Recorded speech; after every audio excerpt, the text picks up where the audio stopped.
Some dreams fail not because they are weak. They fail because they are shared too soon. A long time ago in a small village, there was a young man named Thomas. He helped his father with small jobs around the village, but deep down he dreamed of creating something of his own. Thomas loved working with wood.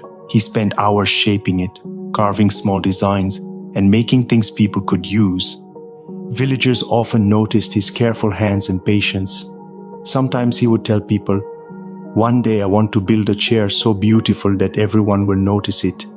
The villagers smiled. "That's wonderful," they said. "You should start soon." Their praise felt good, but every time Thomas spoke about it, he felt like the work was already done in his mind. Talking about it made him relax, and he never actually started. Days passed, then weeks, then months. Thomas had the talent, he had the desire, but he didn't have the courage to quietly begin. One afternoon, while repairing an old stool for a neighbor, an older craftsman named Mr. Henry watched him. Mr. Henry had spent decades teaching the villagers woodworking. "You have skill," Mr. Henry said, "but you seem unsure of yourself." Thomas explained how he wanted to start his chair but always felt stuck. Mr. Henry nodded. "Tomorrow, come by my workshop. I want to show you something." The next day, Thomas saw two benches at the workshop. One bench was in the open, messy, unfinished. This one, Mr. Henry said, was always talked about. The second bench was smooth, polished, and carefully crafted. "This one stayed quiet," he said. "I worked on it every day without telling anyone." He looked at Thomas. Success grows quietly. If you show your work too soon, it may never reach its full potential. Talking too much gives you a sense of achievement before the work is done. You spend energy on words, not effort. Thomas looked at the finished bench. Something clicked inside him. That day he made a choice. He decided to work quietly. He cleared a small corner in his workshop. He started with one chair. No announcements, no expectations. He just worked a little every day.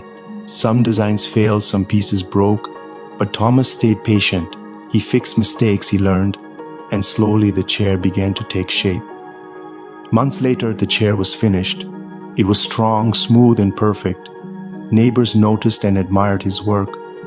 "This is beautiful," they said. "When did you make it?" Thomas smiled. "I worked on it quietly until it was ready." Soon people began asking him to make more chairs, then small tables, stools, and other furniture. His quiet work turned into a small business. No grand opening, no flashy announcements, just steady effort and results that spoke for themselves. When someone asked, "When did you start this?" Thomas smiled. "When I stopped talking and started doing." Growth needs time, silence, and effort. Rushing or announcing too early can weaken even the best ideas. In real life, goals are like seeds. If you expose them too early, they may never grow. Whether it's a craft, a business, or a personal habit, quiet effort builds strong results. If you are working on something right now, protect it. Work quietly. Let it grow. For more stories that teach patience, life wisdom, and success, subscribe to Wisdom Arc Stories, because real growth is slow, silent, and always worth the wait.